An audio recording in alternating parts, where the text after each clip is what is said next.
नमस्कार। पूरब टाइम्स की आज एक मुलाकात कड़ी में हम आपकी मुलाकात एक ऐसी महिला शख्सियत से करवाने जा रहे हैं जो लगातार महिलाओं के सशक्तिकरण के क्षेत्र में कार्यरत हैं।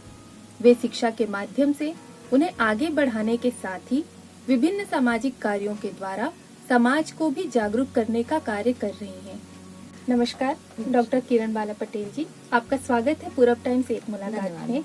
मैम, सबसे पहले तो मैं जानना चाहती हूँ कि आप अपना परिचय हमारे व्यूवर्स को दें और अपनी शिक्षा और परिवार के विषय में बताएं।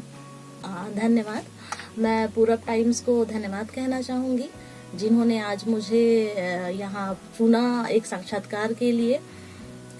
मैं एक सामान्य वर्ग की महिला बच्ची रही हूँ। एक परिवार जो मेरा रहा मध्यम वर्गीय परिवार रहा, जहाँ हम 30 लोग संयुक्त परिवार में रहते थे। और मेरी शिक्षा जो हुई है, मेरी जो जन्म जो हुई है वो झारखंड में टाटानगर में हुई। और 10वीं के बाद मैं यहाँ भिलाई आई, छत्तीसगढ़ आई, जो मेरी कर्म भूमि है आज। मेरी शिक्षा के बारे में मैं कहना चाहूँगी कि मेरी बाल विवाह जो कहते हैं, मैं बाल विवाह हुई है मेरी। 18 साल में मेरी शादी हो गई थी। मैं फर्स्ट ईयर कर रही थी, तो लक्ष्य कुछ भी नहीं था जीवन में जी। ऐसा लग रहा था कि सारी चीजें खत्म हो गई हैं। फिर एक जुनून आया, नहीं कुछ करना है जी, तो क्या करे घर बैठ के। तो फिर मैंने पढ़ाई को एक साधन समझा जी, और मैंने फिर पढ़ाई शुरू की। मेरी पढ़ाई में सबसे ज्यादा जिनका हाथ रहा, मेरे हस्बैंड, मेरे पति जो हैं वो बीएसपी में कार्यरत हैं यहाँ पे। और मेरे मम्मी पापा जो हैं, मेरे माता पिता, उनका काफी सहयोग रहेगा। साथ ही मेरे 3 बच्चे हैं जो पढ़ाई के साथ साथ मैंने उनका भी पालन पोषण किया। और मेरे बच्चों के सहयोग के बिना मैं कभी कुछ नहीं कर सकती थी। और कुछ सहयोगी रहे साथ, जिन्होंने मुझे काफी सपोर्ट किया, काफी तरह से मेंटल सपोर्ट खासकर रहा सभी लोगों का, जिसके कारण आज मैं यहाँ पे हूँ, आपके समक्ष हूँ मैडम। अच्छा मैम, आप एनजीओ से भी जुड़ी हुई हैं, तो आपका जो एनजीओ है उसका काम किस टाइप का है और आप किस तरह से उसमें काम करती हैं? मतलब कब से जुड़ी हुई हैं, कैसा काम है उसमें? मैं जब पढ़ाई कर रही थी तो मैंने बीएड और एमएड किया। तो मैंने जब एमएड किया, शिक्षा जगत में जब मैंने कदम रखा, तो मैंने जो अपनी टॉपिक चुनी वो महिला सशक्तिकरण को ही चुना मैंने। तब जब मैं ग्रामीण इलाकों में जाकर जब महिलाओं की स्थिति को मैं देख रही थी, तब मुझे लगा कि महिलाओं के लिए मुझे कुछ करना चाहिए। उनके आर्थिक सहायता, उनको मानसिक सहयोग देना, उनको सहायता देना, उनको कौशल विकास में उनकी सहायता करना। पारिवारिक जो क्लेश होते हैं उनमें उनकी हेल्प करने के लिए कोई भी नहीं होता था। तो मुझे लगा कि वहां से मैं कुछ शुरू करूं।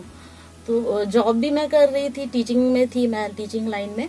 और इसके साथ साथ मुझे लगा कि महिला सशक्तिकरण को कुछ चीजें जितना मुझसे हो पाए, ऐसा एम नहीं था कि मैं वहाँ पे कुछ बड़ा कर पाऊंगी।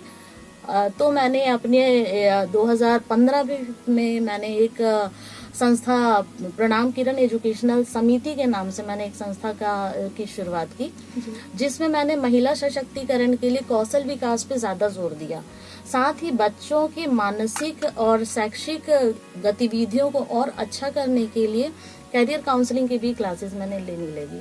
तो कुछ गाँव में जाके बच्चों को और महिलाओं को मैंने कैरियर काउंसलिंग के बारे में, उनके कौशल विकास के बारे में, उनका मानसिक मनोबल बढ़ाने के लिए इस तरह से मैंने काम शुरू किया है।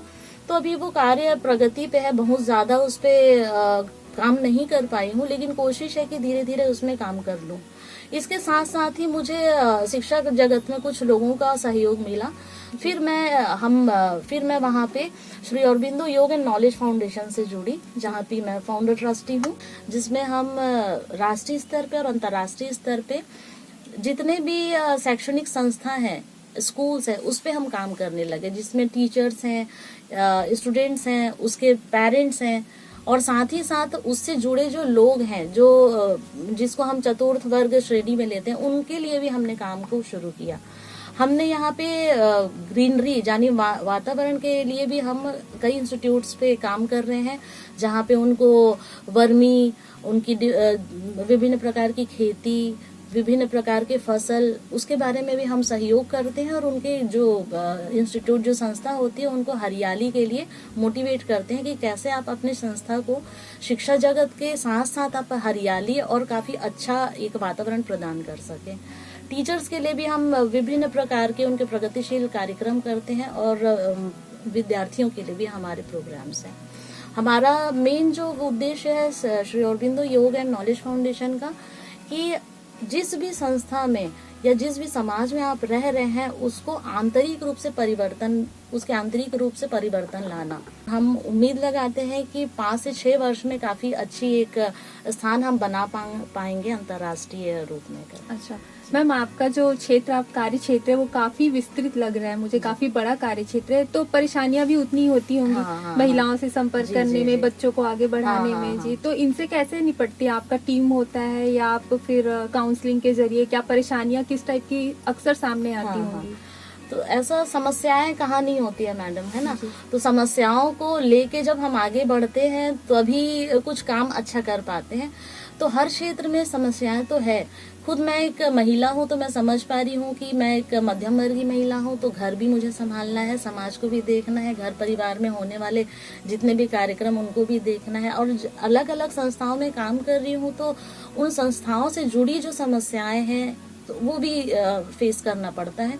तो उसमें क्या है, सबसे पहले मैंने एक बेसिक अपना जो एम बनाया, जो समय का जो प्रबंध है, टाइम मैनेजमेंट मेन होता है जी। मैं हमेशा बोलती हूँ कि किसी भी संस्था या बच्चों से जब इंटरेक्ट होती हूँ तो समय प्रबंधन को लेके काफी रहता कि आप किसी भी चीज को करने के लिए अगर समय का प्रबंधन कर ले, टाइम मैनेजमेंट बना ले, टाइम शेड्यूल बना ले, तो आप हर समस्या और हर काम को आप आराम से वो उन्हीं 24 घंटों में कर सकते हैं, जो बाकियों के लिए भी है, जो बिजी होते हैं। और मैं भी बिजी होती हूँ, लेकिन एक टाइम काफ़ी मैनेज करके चलाती हूँ। मैं कोशिश करती हूँ उसमें घर परिवार समाज और कार्य जगत सारी चीज़ों को पैरेलली लेके बैलेंस लेके चलूं। अच्छा मैम, आप अभी तो काफ़ी क्षेत्रों में काम कर रही हैं, इसके अलावा आप भविष्य में क्या योजनाएं चाहती हैं, किस तरह से काम करना चाहती हैं?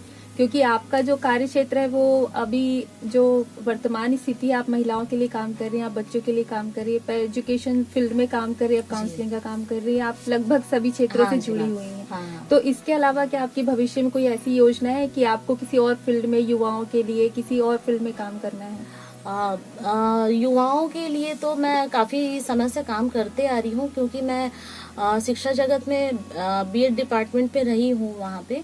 तो ऑलरेडी वहाँ पे विवाहित पुरुष, महिलाएं और युवा वर्ग ही रहे हैं। तो उनके लिए सही में सोचने की बात है, क्योंकि हमारे भारतवर्ष में युवाओं के लिए कई योजनाएं आती है लेकिन प्रॉपर उनको मिल नहीं पाती योजनाओं के।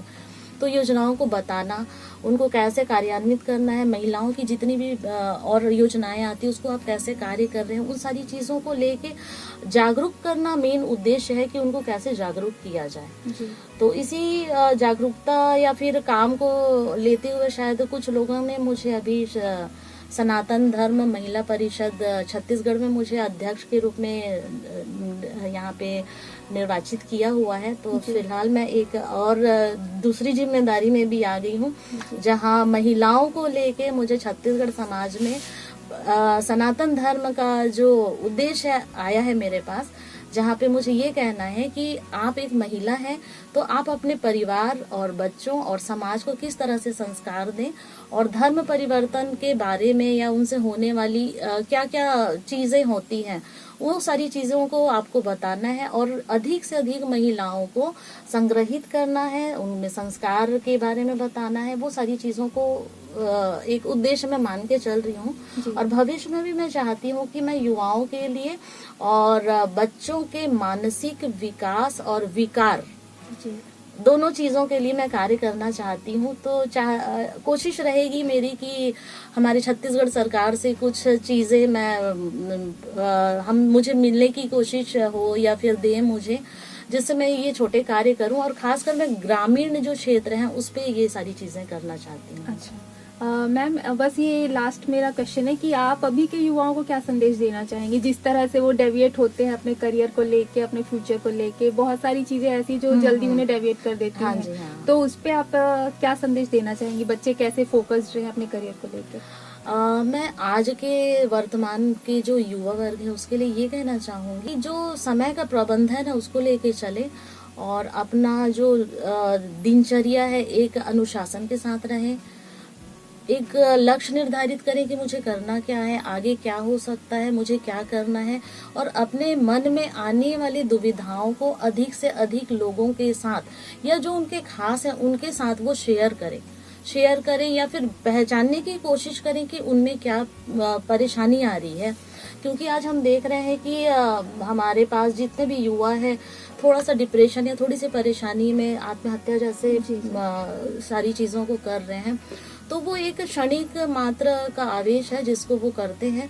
तो यहाँ पे सबसे ज़्यादा है हम जो स्कूली शिक्षा है हम वहीं से उनको काउंसलिंग के क्षेत्र में लें, और वो काउंसलिंग जो प्रॉपर एक टाइम टेबल में, स्कूल मैनेजमेंट उसको टाइम टेबल में ही लाए कि हर बच्चे की प्रकृति अलग होती है, हर बच्चे की सोच अलग होती है, रुचि अलग होती है, तो किस तरह से उनको डिफाइन करें, देन उन बच्चों में होने वाली समस्याओं को हम उनके जो स्कूल एजुकेशन में ही उनको शॉर्ट आउट करें। तो मुझे लगता है वो आने वाले आज युवा जब वो बनते हैं या युवा वर्ग में आने तक उनकी सारी समस्याएं दूर हो सकती है। इसके साथ साथ घर का वातावरण और घर का परिवेश और समाज के परिवेश को भी चेंज करना जरूरी है। उसके लिए हम सभी को समग्र होके साथ होके चलना पड़ेगा, तभी हम युवा वर्ग के लिए सम्मिलित रूप से कोई कार्य कर पाएंगे। और ये शुरुआत हम अपने घर से ही करें तो ज्यादा अच्छा है, क्योंकि हम हमेशा कोशिश करते हैं दूसरों के बारे में सोचते हैं, हम अपने बारे में और अपने घर के बारे में नहीं सोचते। तो हम अपनी शुरुआत, हर एक इंसान अगर हर चीज की शुरुआत हम अपने घर से करें तो एक धीरे धीरे एक अच्छा समाज और एक अच्छा देश बनेगा ही। अच्छा, किरण जी, आपसे मुलाकात काफी अच्छी रही। मतलब मुझे तो लगता है कि आपसे महिलाएं काफी प्रेरणा लेने वाली है हमारे इस वीडियो के जरिए। तो आपके भविष्य को लेके पूरब टाइम्स की तरफ से आपको बहुत सारी शुभकामनाएं और बहुत बहुत धन्यवाद आने के लिए। ये थी डॉक्टर किरण बाला पटेल जी, जिन्होंने अपने भविष्य की योजनाओं के साथ वर्तमान के कार्यों के बारे में काफी विस्तृत जानकारी दी है। हमें उम्मीद है कि इनको देखने के बाद इस क्षेत्र में या जो अन्य क्षेत्र में ग्रामीण महिलाएं हैं उन्हें भी काफी मोटिवेशन मिला होगा कि अपने भविष्य को लेके कैसे वो आशा बनाकर रखे, निराश नहीं होना है, लाइफ में आगे ही बढ़ना है और काम को करते जाना है। तो पूरब टाइम्स के साथ ये मुलाकात आपको कैसी लगी कृपया जरूर बताएं। हमारे चैनल को लाइक करें, हमारे चैनल को सब्सक्राइब करें और कमेंट भी जरूर करें। धन्यवाद।